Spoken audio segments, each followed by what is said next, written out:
Good evening, how you doing? It's Will Polston, Make It Happen, and I am really looking forward to this evening's webinar.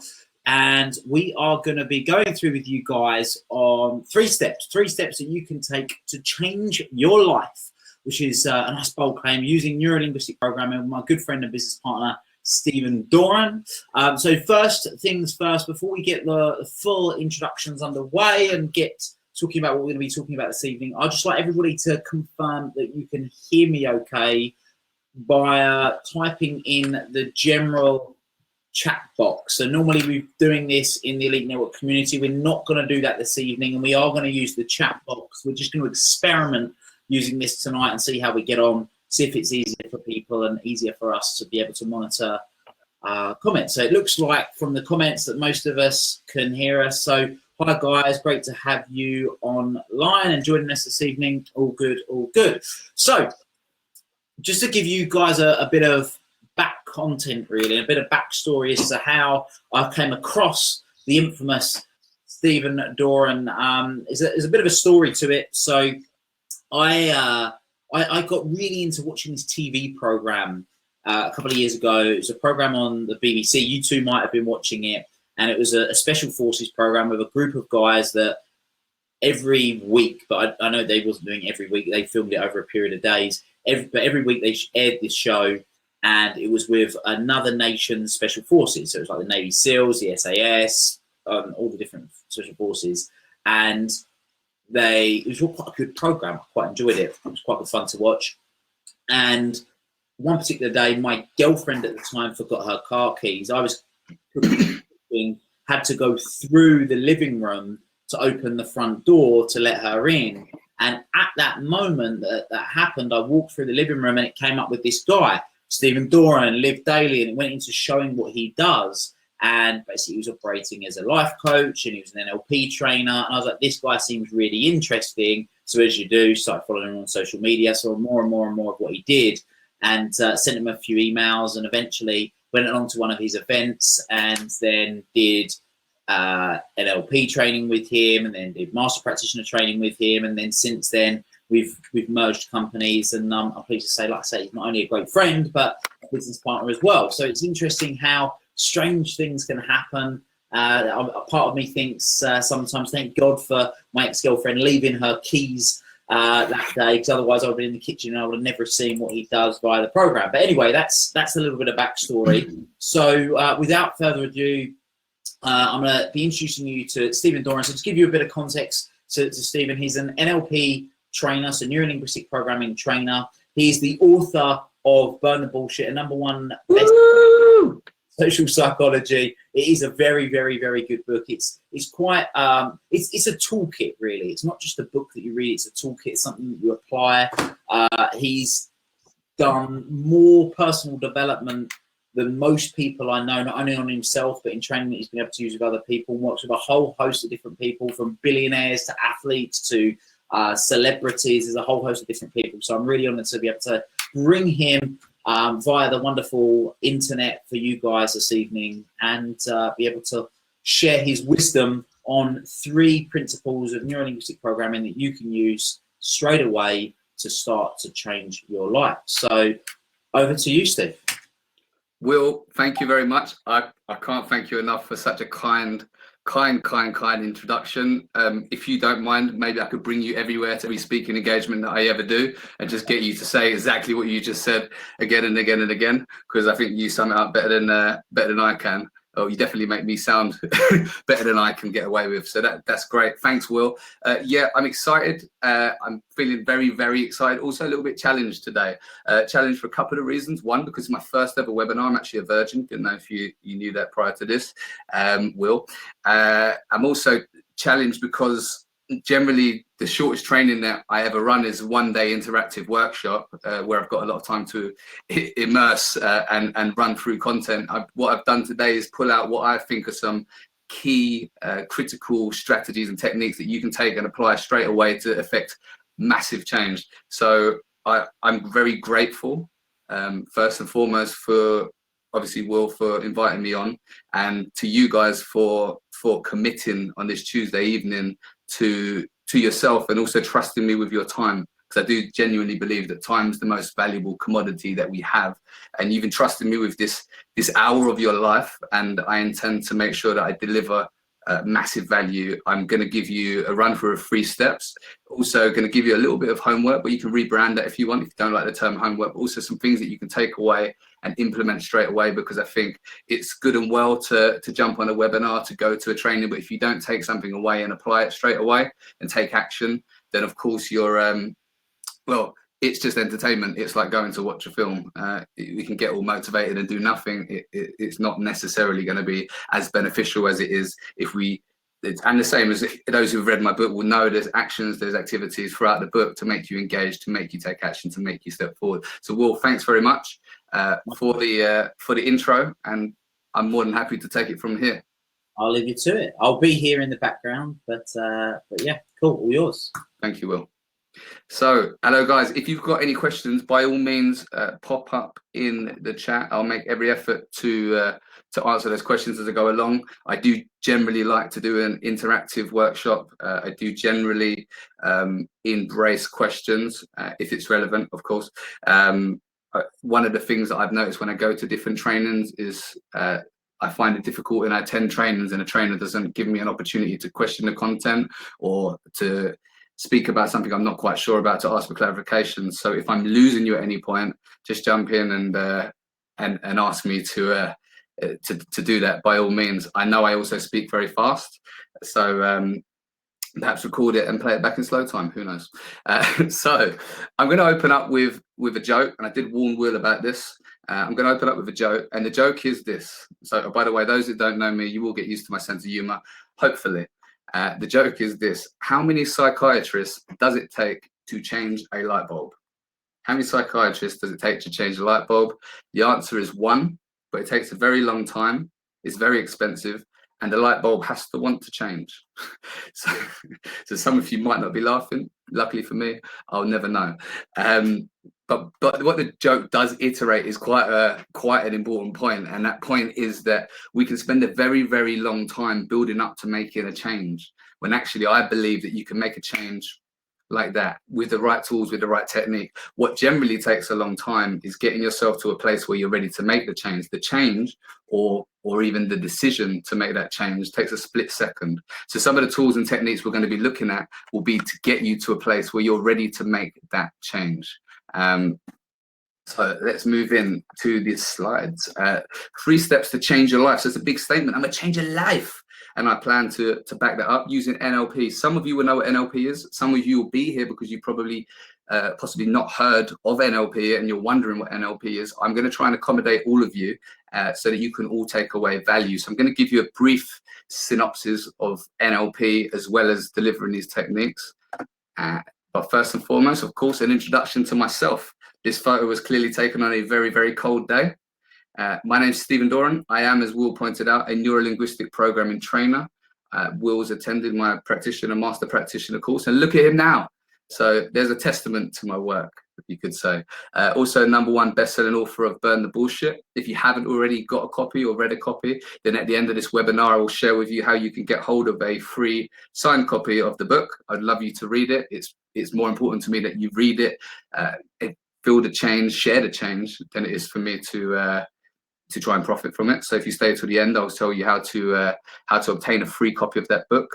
Also, a peak performance coach. So I've been fortunate enough in my time to do a lot of coaching in a lot of different contexts. I've delivered different trainings within universities throughout the country.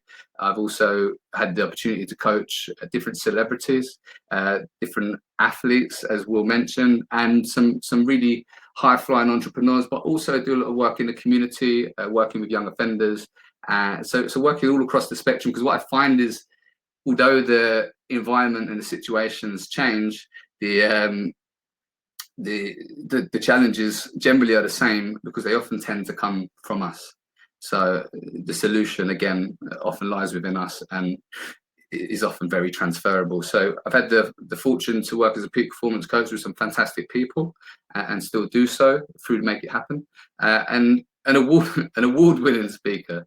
I always I always question these terms. I mean, it's true. I'm an award-winning speaker. I'm also an award-winning swimmer, because when I was a 6-year-old child, I got a badge for my 1500-meter breaststroke. So hopefully, without the credentials, you'll see the value in what I do anyway. And because I know there can be some fluff thrown around in the industry. And a multiple business owner, yes, that's absolutely true. I use a lot of NLP tools and techniques within my businesses.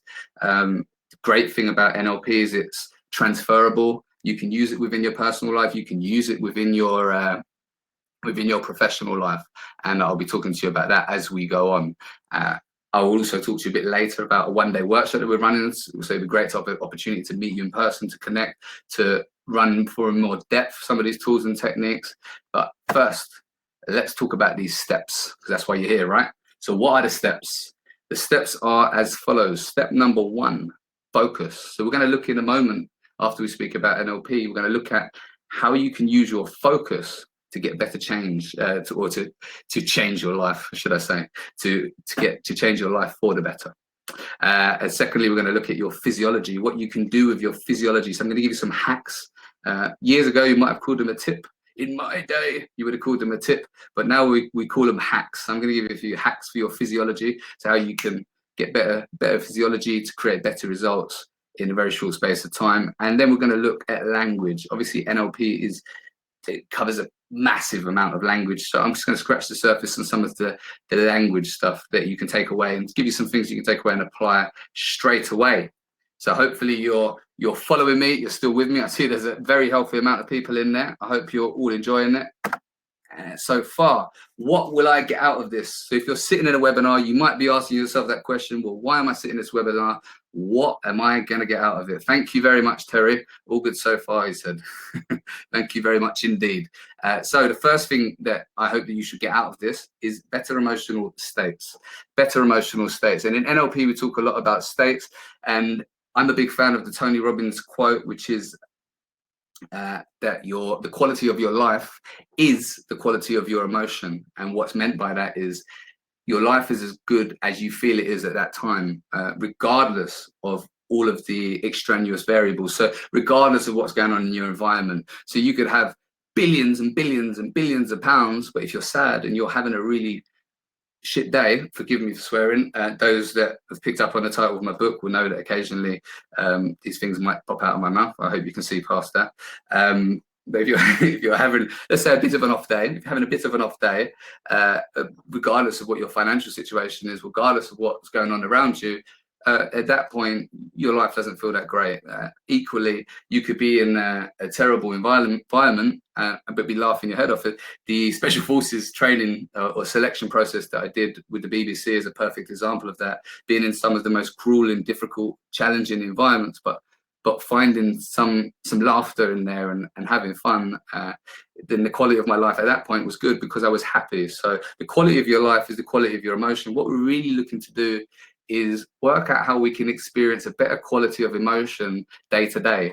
What I also want to dispel, though, is any fallacy that we're gonna feel good all the time. I did an interview once, and the interviewer asked me, Steve, so when you catch yourself feeling down, how do you just snap out of it? How do you get yourself out of it? What tool or technique do you use? And so, well, actually, the first thing I'll do if I catch myself feeling down is perhaps get into it. Rather than try and get out of it and work out what the actual cause is. I might want to change my state slightly so I'm operating from a more resourceful state. But what I'm not saying here is make yourself feel good, run away from all of your challenges, and just smile and change nothing. What I'm looking for is get resourceful states where you can attack, amend, improve situations that you're in. So first, you're going to get some better emotional states, which of course lead you to better decision making. I'm sure some of you can relate to being in not the best mood. I'm just going to close this because I've got a stripe running down my face from the beautiful sunset. So a better decision making. I'm sure some of you have been had perhaps a not fantastic day, and then maybe made some not fantastic decisions off the back of it. Equally, if you're having a great day or you feel great emotionally, it's very easy to make good decisions. Those who fall prey to, for example, the occasional bit of road rage, Perhaps if you're having a bad day, you're more inclined to beep your horn or shout out the window. If you're having a good day, things are more likely to bounce off of you. So if we can find a way to access better states, we can also find a way to avoid those worse or more risky situations. Or some of you will look at it, and we'll talk it briefly in a bit. Some of you look at it as laws of attraction. You tend to be in a bad mood, you attract more bad things. You're in a good mood, you attract more good things. But some of that's down to focus as well, and we'll speak about that when we speak about focus. Finally, of course, you'll get better results with better emotional states and better decision making. It stands to reason you're going to end up getting better results. And I'm quite a results orientated person. When I step into something, I'm identifying what the outcome I want to get out of a situation is, and I'm striving to get that outcome. Always a win-win, of course, much like Stephen Covey says. So the big question, with the big question mark, what is NLP? What is NLP? Neuro-Linguistic Programming. What is NLP? It is the art and science. This is our definition here at Make It Happen. The art and science of personal excellence. Don't be put off by quite a lengthy title, Neuro-Linguistic Programming. Let me break it down for you what that actually means. When we talk about neuro, we're generally talking about how we interpret the world around us, which is of course very important. And there's different ways and different factors that have an effect on the way that we interpret the world around us. And we really want to bring awareness to that so that we can make better choices. A good friend of mine, author of Hamster to Harmony, Maurice de Castro, once explained it to me like this. He says, Steve, a dog knows that it's in the room, but it doesn't necessarily know that it knows that it's in the room. So I'll break that down for you. What he's saying is it doesn't necessarily think about its thinking. So the beauty I think we have as people is we can stop and think about our thinking. We stop and we think to ourselves, is this thinking serving me? And if it's not, then we can adjust it and improve it as needed. And not to say that dogs can't do that, we're just not aware. It was a good example. A lot of people in day-to-day life don't necessarily think about their thinking, and therefore at the mercy of their habits, which aren't always necessarily the best ones. The second part, linguistic, really we're referring to language when we're talking about linguistic. In NLP, we're talking about the verbal language and the body language.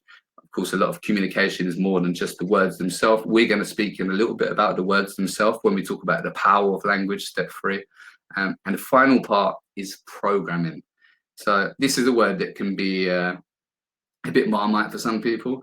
I don't want you to think we're trying to rewire and reprogram your brain, but what we're really thinking about when we're talking about programming is the habits that we have and the way that we may already operate day to day, and how we can again improve those habits and find better ways to operate day to day to improve our results. So that is NLP, Neuro-Linguistic Programming, the art and science of personal excellence. I love that definition. I made it up, but I love that definition because the art and science, the art. I think NLP is an art, and there's ways in which you can express yourself massively through communication, especially when you have the ability to communicate more effectively. And also science is backed up by solid research. It's backed up by fact. It's backed up by years and years of study and of personal excellence. And of course, I mentioned before that NLP covers you personally, but will cover you professionally, because all of these things, they root back to you. It's you in your business if you have a business. It's you in your job if you have a job. So NLP helps to improve relationships, helps to improve communication, helps to improve pretty much most things. Bear with me 1 second. I'm getting a message to set chat to public, which I don't necessarily. Cheers, Will. Thank you. It's good to have Will backstage. As I said, webinar's a bit new to me. Just saw Will pop up and say set the chat to public. Didn't really know how to do that. But here we are, looking at 3 other beautiful, happy faces. Why are they so happy? Well, you would be too if you created Neuro-Linguistic Programming. So from the left to the right, these are the guys that actually created neuro-linguistic programming in the 70s. It's been around for some time now, consistently improving and developing over the years. So since the 1970s, NLP was originally created by these three wonderful gentlemen. On the left, you have Dr. Richard Bandler, who some of you may now see floating around the circuit with Paul McKenna, a very, very famous and very effective and good hypnotist, and of course NLP trainer. And in the middle, we have Frank Puslik, fantastic guy who I've been fortunate enough to spend a good amount of time with in training, and also had the opportunity to drop him around a little bit. So I guess a chauffeur, but let's just say we were hanging out. I guess a chauffeur. I gave him a lift once. But Frank Puslik, a wonderful guy in the middle, who you don't often see as much now because he does a lot of his NLP training abroad, but equally a fantastic trainer. And the guy on the right, John Grinder, who was originally professor of linguistics at the University of California, where all of these guys met. So these guys met in the University of California. Richard Bandler on the left and Frank Puslik in the middle were students who were very keen to find out and understand more and more about the human mind and people, and also what was making people who are highly effective and highly successful so successful. And they studied several really three key people to begin with. Someone named Fritz Perls, who's the founder of Gestalt therapy, which was very big at the time and still is. Virginia Satir, who's a family therapist. And finally, Milton Erickson, who's a very famous hypnotist. And they studied these three guys to work out how they were achieving such fantastic results with their clients. And they created, I guess, a map and elicited different strategies, and they pulled everything together. And I think that's one of the beautiful things that I like about NLP, is it's like a toolbox where it's not just one strategy, it's not just one approach, it's all of the different approaches that you could that have been seen to be effective over time rolled in. So if you try one thing that doesn't work for you, then you try something else, and then you try something else. And I think sometimes it's sad in psychotherapy or personal development, if you try one approach and you don't get the effect, we say, well, that person was resistant to this particular technique or this particular strategy, rather than taking ownership and saying that particular strategy wasn't for that person, let's try something else. So these guys really were so forward thinking for their time, and they spent years and years developing what is now known as NLP, alongside people who joined them over the years to create quite a large group. They're still around, so I recommend, if you ever get the opportunity to watch some of their training on YouTube, or perhaps drop into their training, then by all means do so. I've been fortunate enough to be trained by Frank Puslik, and I also attended John Grinder's trainer's training a few years back. So I'm only got Richard Bandler left to go, so perhaps I'll get down to Bandler soon. So let's get into the techers. Step one, change your focus. I hope you like the pictures that I picked out. I figured that this bear must be changing his focus from the way that he's looking at his camera. So step one is to change your focus, because if you change your focus and what you focus on, you change what you feel. You change what you feel. Let's have a little talk about focus, and then how I'm going to do is give you a little explanation. I'm going to give you a little demonstration, and then I'll give you a little bit of homework, which of course we could always rebrand. You can always call it something else. What should we call it? I'll give you some action. I'll give you an action plan to take away with you. Let's try that. So what I want you to think about now is how every second there are millions and millions and millions of bits of information coming at you. Every second through your five senses. So we have five senses. We have our sight, our hearing, our taste, our smell, and our touch. And through these five senses, there's constantly bits of information coming in, millions of bits. So I'll give you an example now. If I ask you to stop and think about the feeling in your left foot, just stop and think about the feeling. Bear with me on this. Just stop and think about the feeling in your left foot.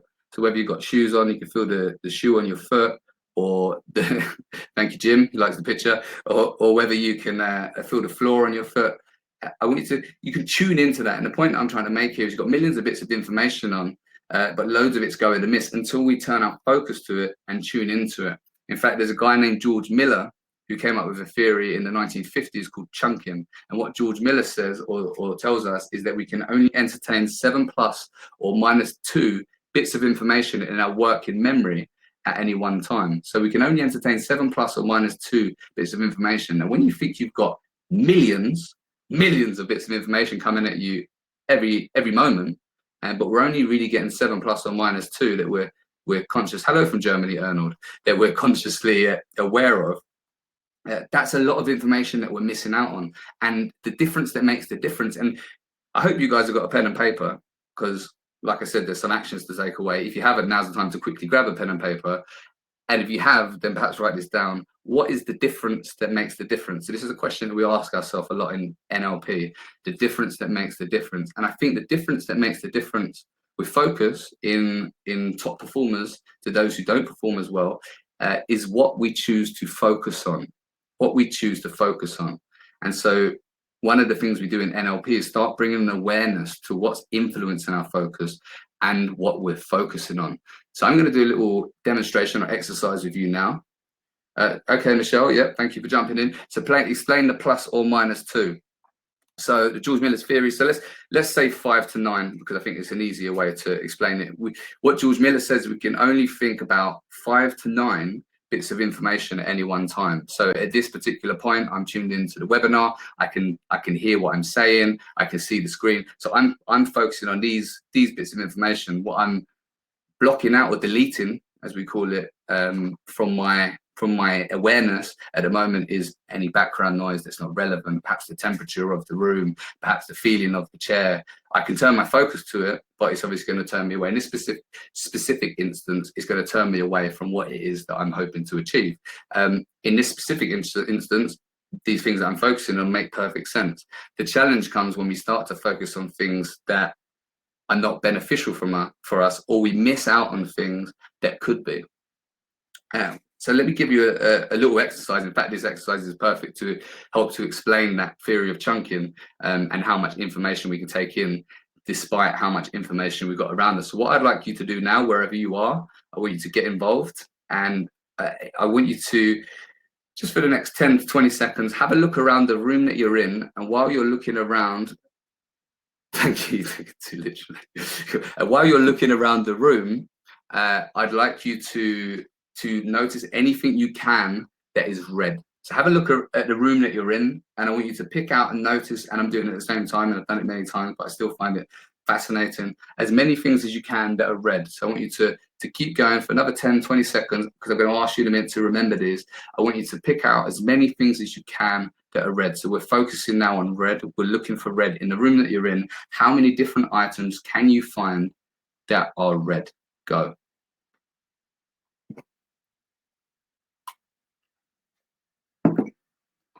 Excellent. Now what I'd like you to do is close your eyes for a moment. Close your eyes. I don't need the answer. Just close your eyes for a minute. And with your eyes closed, keep your eyes closed. I want you to, in your head, think, how many things did you see that were blue? Blue. With your eyes closed, how many things did you see that were blue?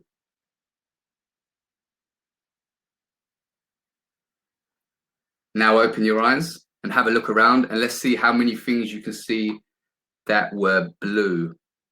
Did you miss anything when you were looking for red?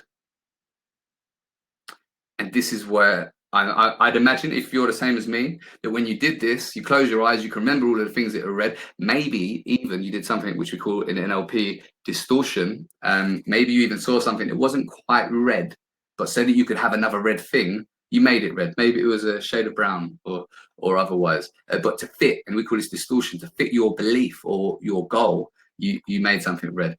But how many things did you miss that were blue? And I think one of the big challenges in today's life is that we go around, or we can go around, and if we're looking for red, we're going to find red.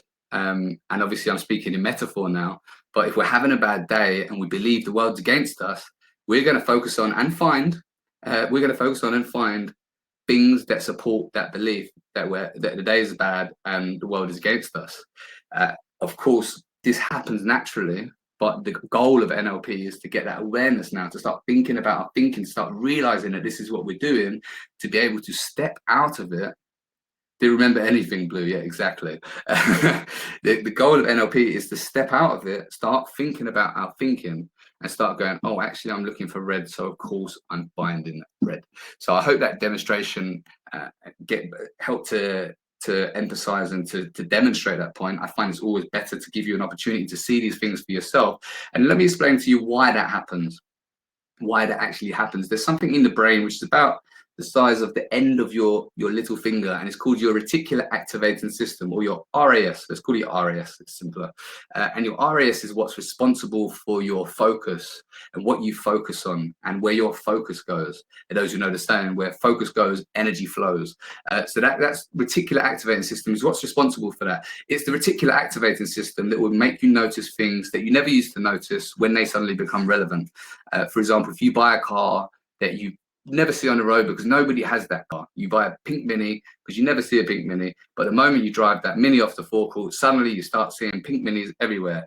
There's not been a sudden surge in pink Minis. What's happened is your reticular activating system is now focusing on picking up on them. It's no longer deleting them like we were doing with the red, with the blue. So and I hope you can relate, and I hope you can understand. So how do we change this?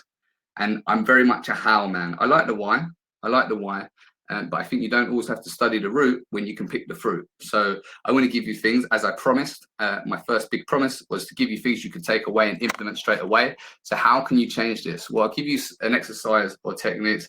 That's why Arnold sees so many Bentleys. Good work, Arnold. That's what I like to hear. Lots of Bentleys in Germany. Let's get out there. So how I choose to direct my focus every morning, and with my partner as well, we do this together, but you can easily do this on your own, is ask a series of questions. And we have a series of 15 questions. I'm going to give you a few of those questions. I'm going to give you 5 of the questions that I use and that I find useful, but I'd like to invite you as well, when you come away from here, to come up with 5 questions that are personal, important, and specific to you, that you think will help to develop you. And what will this achieve? Well, of course, if I start asking myself a question, then I look for an answer. So if I ask myself this question, then I'm actually priming my reticular activating system to start looking out for these things. So for example, question number 1, the first question that I might ask myself, and a lot of you guys will be familiar with this if you're in the personal development world already, but you might not know one of the benefits of what comes of doing this.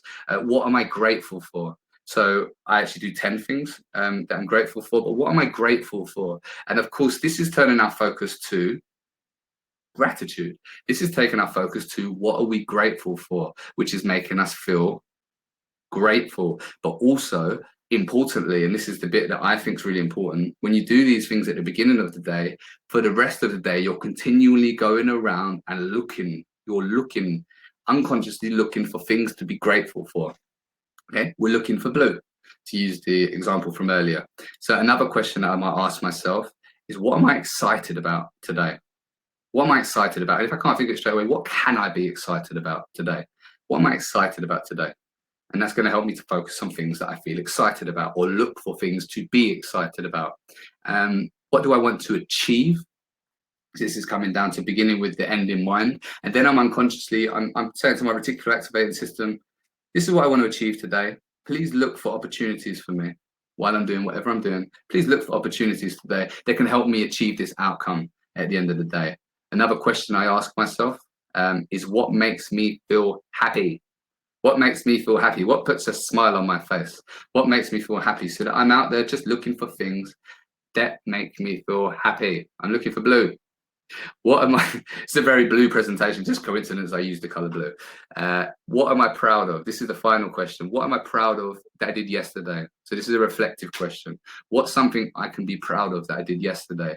So now I'm actively looking throughout the day for something that I can be proud of, or to do something I can be proud of, so that the next day when I reflect, I have something to be proud of. And like I said, I want you to take the concept and tailor it, because different people will resonate with different questions. But those are my 5 questions. Those are the ways that I prime my focus for the day, to look for things that will benefit me, that will influence a resourceful state, that will help give me opportunities to take my life to the next level. So if you're with me, and you're feeling me so far, feel free to drop a yes in the chat box. There's a lot of you on here, which is fantastic. So I'm just yes, good. I'm just checking you're all paying attention. Excellent. So that's step one. Step one, change your focus. Step one, change your focus. Okay, cool. Love it. If you like that slide, hopefully you'll like this one. I clearly had a good scout around on Google Images for some pictures that I enjoyed. Excellent. Step two, change your physiology. Change your physiology. Physiology I see as a little bit of a chicken and egg paradox. And what I mean by that is, of course, we say what came first, the chicken and the egg. Is we often say, well, I started thinking about these things and then I started feeling down, and then that's demonstrated in my body language. But I'm now allowing myself to be distracted by the chat column. I'm back in the room.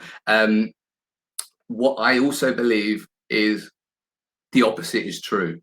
The opposite is true. And what I mean by that is that the changing of your physiology, and this is one of this small thing I found in my life to be a massive thing, that changing your physiology can straight away change how you're thinking, change how you're feeling.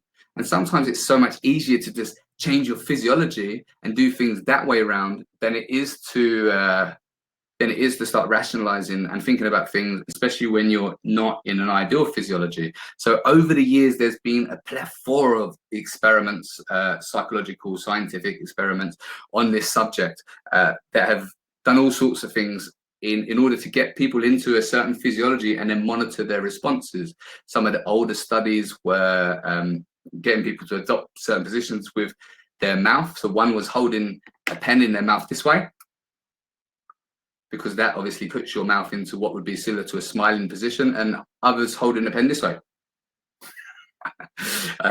Clearly wasn't ready for that demo, which would put your mouth into more of a frown. And what they found was that people that held the pen sideways in the mouth had better emotions, experienced better emotions, felt happier than the others. A more recent study, which I highly recommend that you check out, is a study by Amy Cuddy.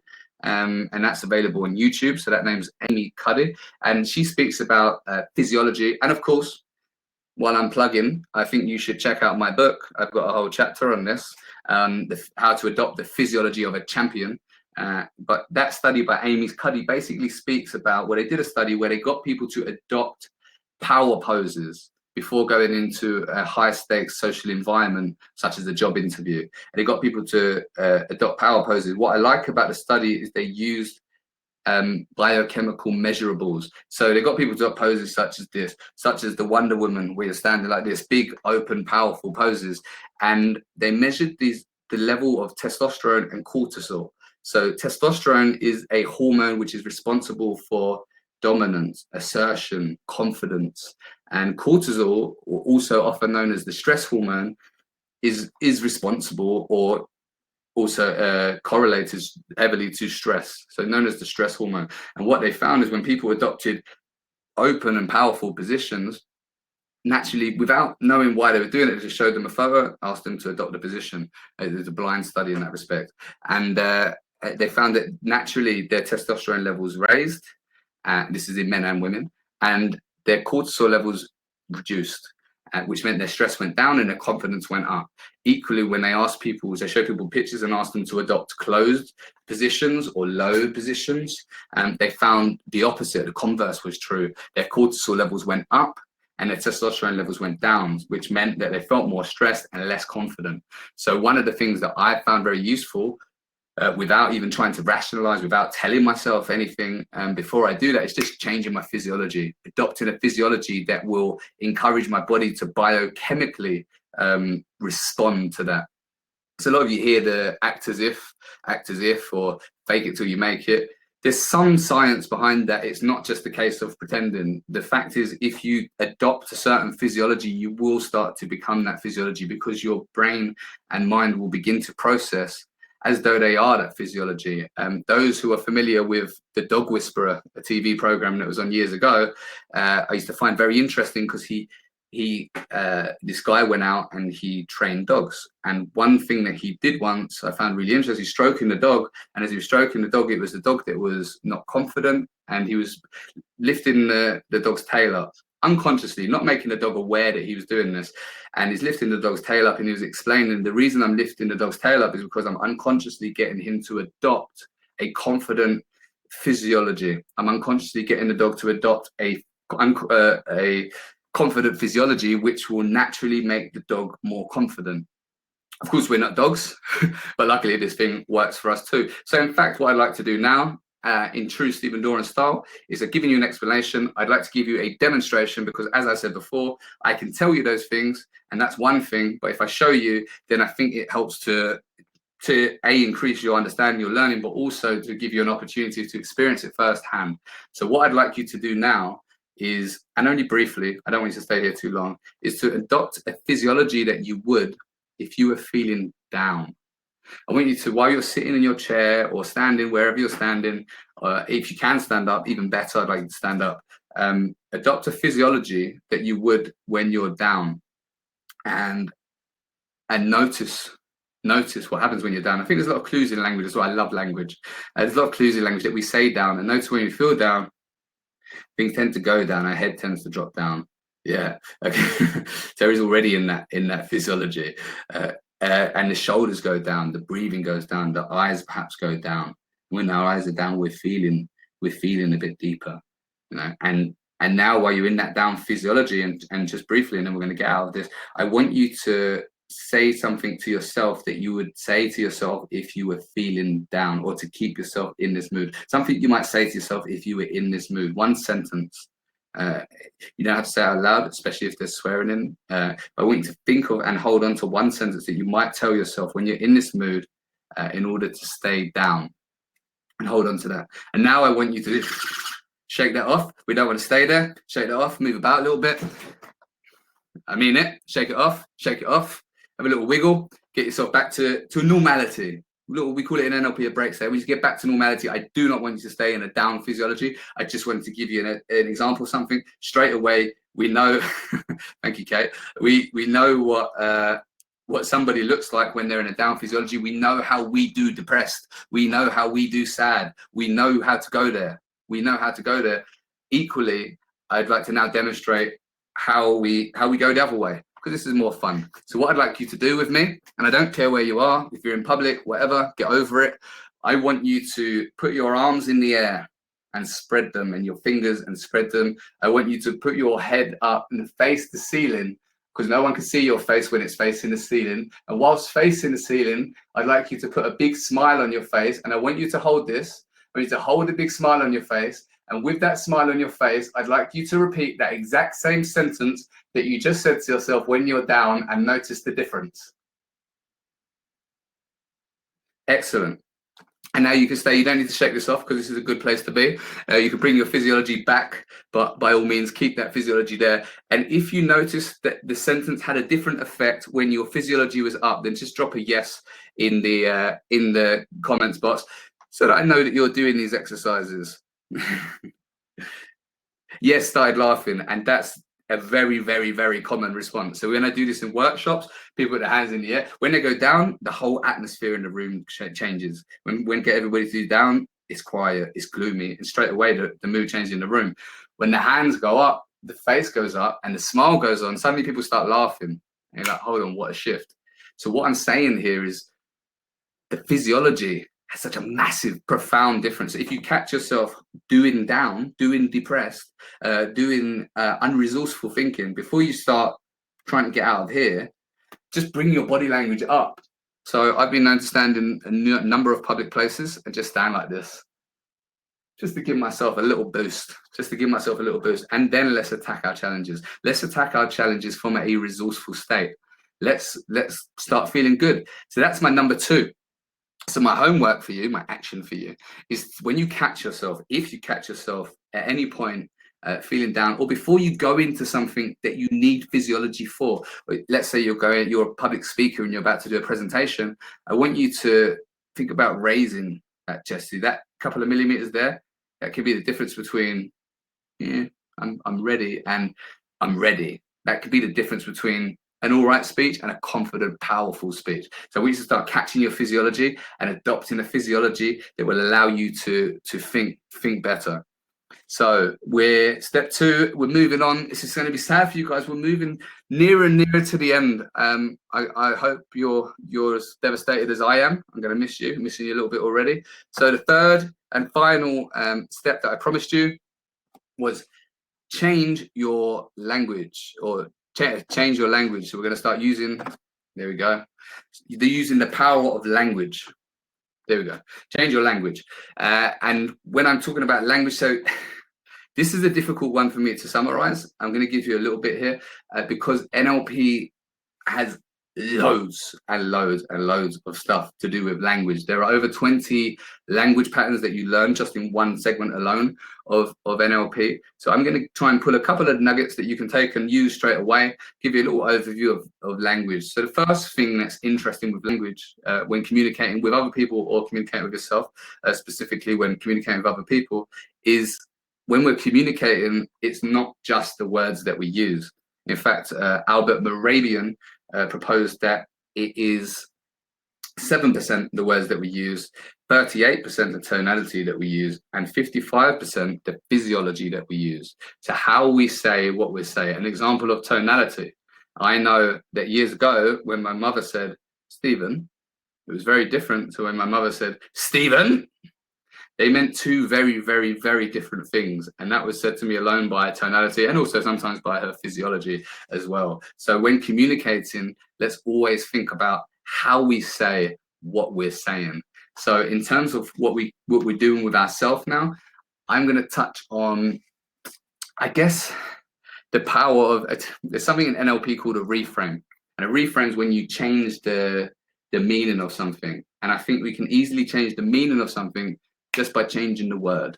And an example of that is if we take the word happy, and I think as soon as we label an experience, we put a meaning to it and we live through the label or the words that we've given to that experience. So an example would be happy. There are, and I looked this up before I came onto the webinar, there are 359 words that I could find synonyms or other words, alternative words for happy.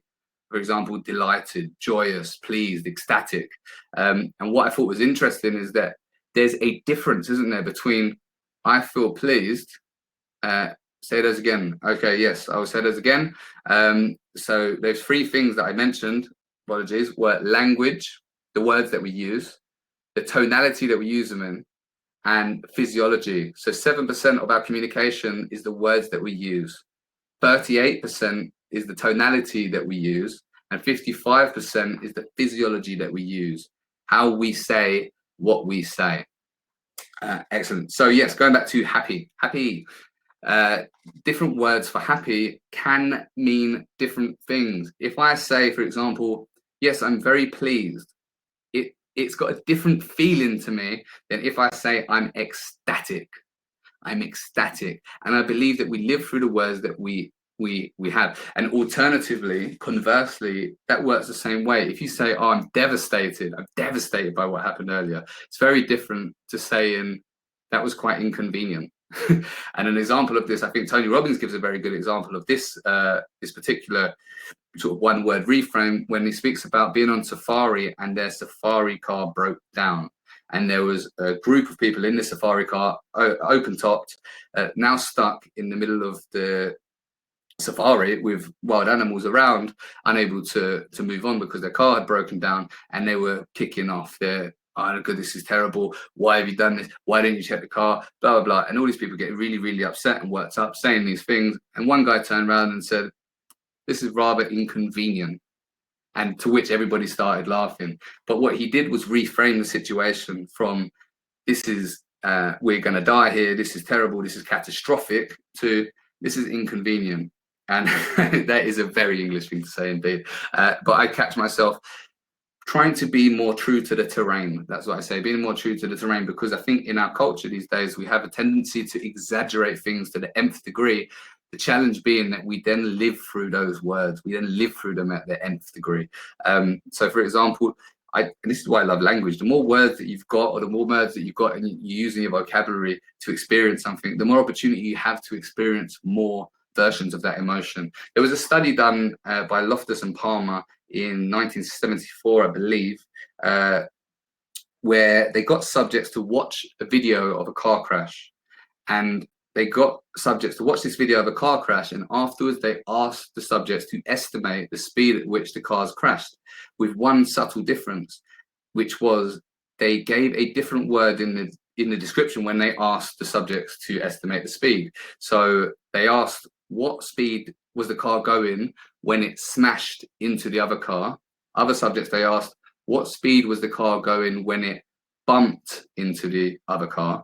And other people, they asked, what speed was the car going when it contacted the other car? And what they found was that the question that they asked directly influenced the average answer that was given, from 30 miles an hour when they said contacted to 40 miles an hour, people guessed that the car had crashed when they said smashed.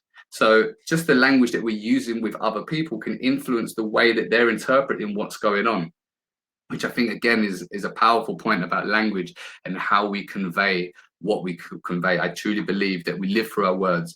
If I say I came home and I was battling through the weather, what a strong metaphor. I battling through the weather. It's very different to my journey home was affected by the weather, which is probably more literal and probably more true. So just being more aware of the language that you're using on a day-to-day basis. In NLP, like I said, there's a massive amount of language. I promised to give you some homework on each point. So the homework I'm going to give you one language pattern from the 20 language patterns that I think will be useful to you straight away.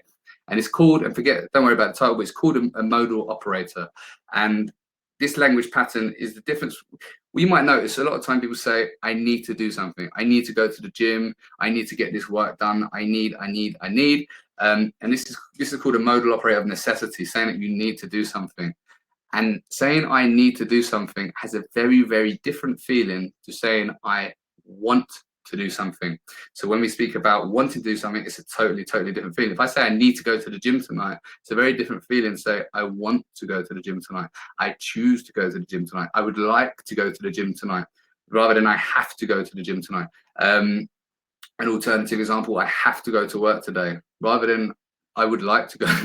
Some of you are struggling with this one. Rather than I would like to go to work today, but it has a different feeling. And those words and those sentences that we tell ourselves truly, drastically, massively change your life, change your experience. So the homework I like to give you is, if you catch yourself saying I need to, I have to, I want you to try and change those words and just repeat and what's the word, correct the sentence to, because you wouldn't be doing it if you didn't want to.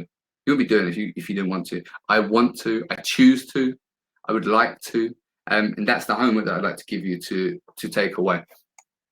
So I've given you 3 steps. First step was the focus. Second step was the physiology. The third step was the language. I hope that you found those fantastic. I hope that you've loved every minute of that.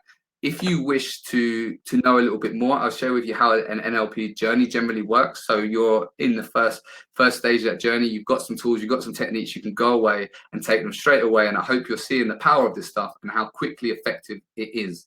So you've got this webinar today. And the next step would be to come down, to meet me in person, to become part of a group where we do a 1 day. And we've got a 1 day coming up. And I'm going to tell you about the 1 day in a moment. We've got a 1 day session coming up. I'd love the opportunity to meet you, to hear about your journey, to hear about your goals, and to help you in achieving those. It really means a lot for me. It's what I thrive on. It's what I want. It's why I'm here on a Tuesday evening on this webinar. If you feel that this webinar has been enough for you, you want to take that, you want to apply that, then that's fine as well. But still drop me a line. Let me know how you got on with these things. Keep in touch. Keep letting me know, like, how did these tools, how did these techniques, what worked well for you? Let me know. The next step would be to do an NLP practitioner course. This is where we have a week-long course, highly intensive, highly immersive. And then later on to have the master practitioner course. So similar to perhaps Will, or those who know Ellis, or people from Make It Happen, they're trained to a master practitioner level. And the next step, if you really wanted to go for it, would be to come for my title belt and do your NLP's trainers training. Of course, I love NLP. I thrive on the stuff. I can't recommend it highly enough. That is the NLP journey. I'm happy to share these slides if anybody wants them. After this, just let me know.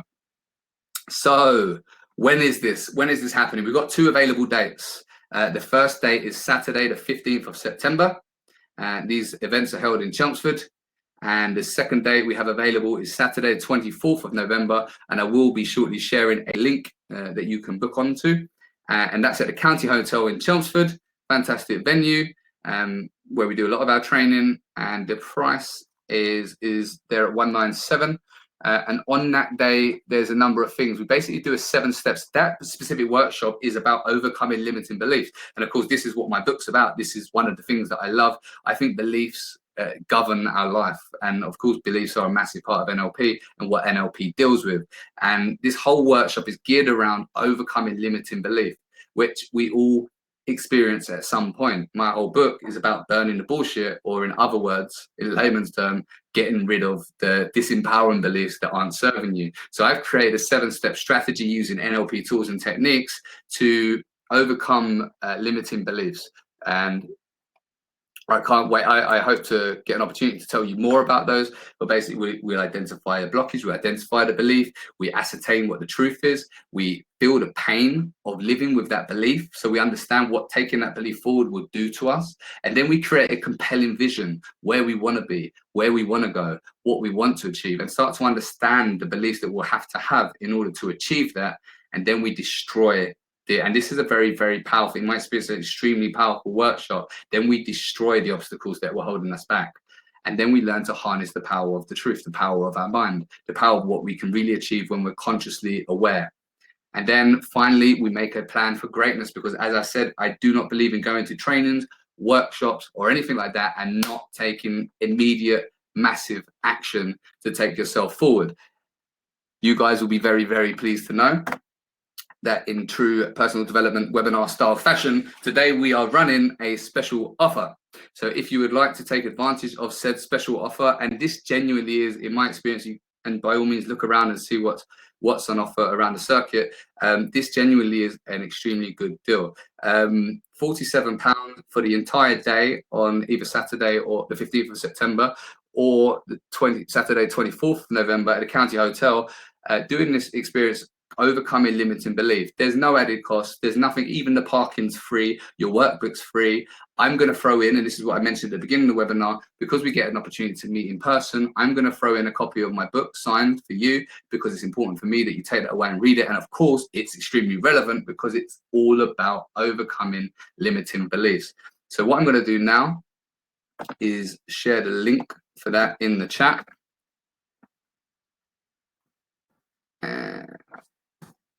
Here we go. That went a lot easier than I than I thought it could do. So there's the link. That's the offer that we're running. I really, really, really love the opportunity to meet you in person, to deliver this training with you. And if you've got any questions, now's the time, related to my presentation, related to anything that I've said over the last sort of an hour. If you've got any questions, please fire away now. I'm sure Will's there as well if he's got any questions, and I look forward to answering them. And thank you again for your time. Thank you very much. It genuinely means a lot to me.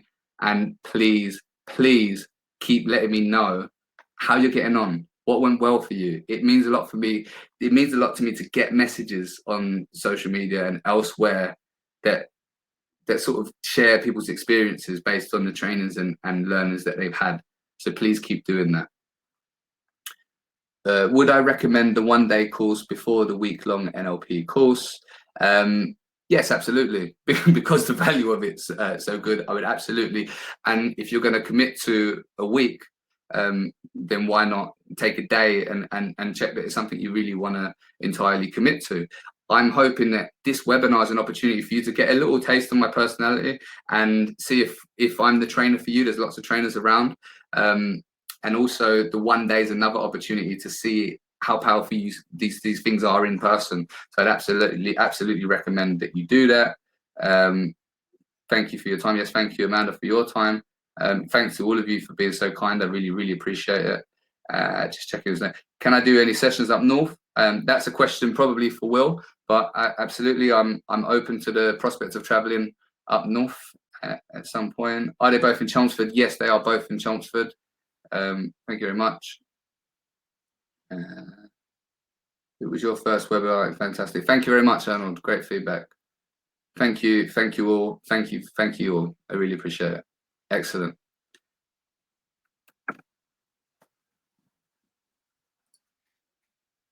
And now I will ask Will, you there? Excellent.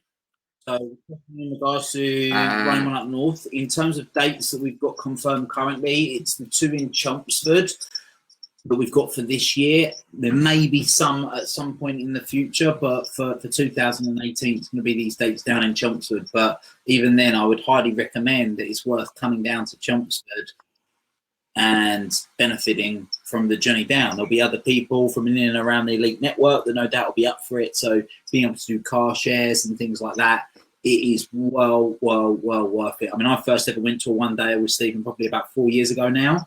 And NLP, I started using NLP and using it in books about 10 years ago. So I've been using it for about 5 or 6 years, but then from actually applying it personally, being in and around other people using NLP, learning from Steve directly, my life changed very dramatically changed, and and as a result, I'm getting to live doing what I love doing every single day. So live daily, is that what you're saying? Will you can live daily? Exactly. and yeah. Excellent. I'm just going to answer quickly a couple of questions as I see them pop up. Does the price hold, Damon? Yes, we can absolutely hold that price for you, no problem. Wake up, Will. Thank you, Nicola. There was another question. Yes, the start and finish times for those days. We start at 9 o'clock. Please arrive before 9 o'clock, so anytime from 8:30, and we finish at 5. So that's the times 9 till 5. Is eye contact face-to-face part of language or physiology, and how do you cover a whole room or meeting room? Okay, quite a in-depth question. Let me just get my head around that. Is eye contact face-to-face part of language or physiology? I put eye contact under physiology. And how do you cover a whole room or meeting? Okay, it's public speaking, really. I would recommend that to give you a really summarized quick answer so you don't feel I'm cheating you, is to give everybody at least a couple of seconds of good eye contact before you move around the room. Living daily, making it happen. Yes. Guys, thank you very much. Thank you for your time. I'm ever grateful. It really means a lot to me. I hope to see you on the one day. And just to clarify that £47 price is if you choose to buy today. So even if you want to come in November, that price will be £47. And yeah, it's honoured for today for taking action on the webinar this evening. So just to clarify that for people. So if you did want to buy it today, but you don't want to attend until November, that's absolutely fine. But it's in order to take advantage of that price. This is our first webinar offering the NLP one day. It's you guys are the first people to know about it. We haven't promoted it anywhere else. That's why it's a special offer to you guys at £47. Just to be completely clear. Excellent. Thank you for clarifying that. Thank you very much. Thank you all. Have a lovely evening and take care.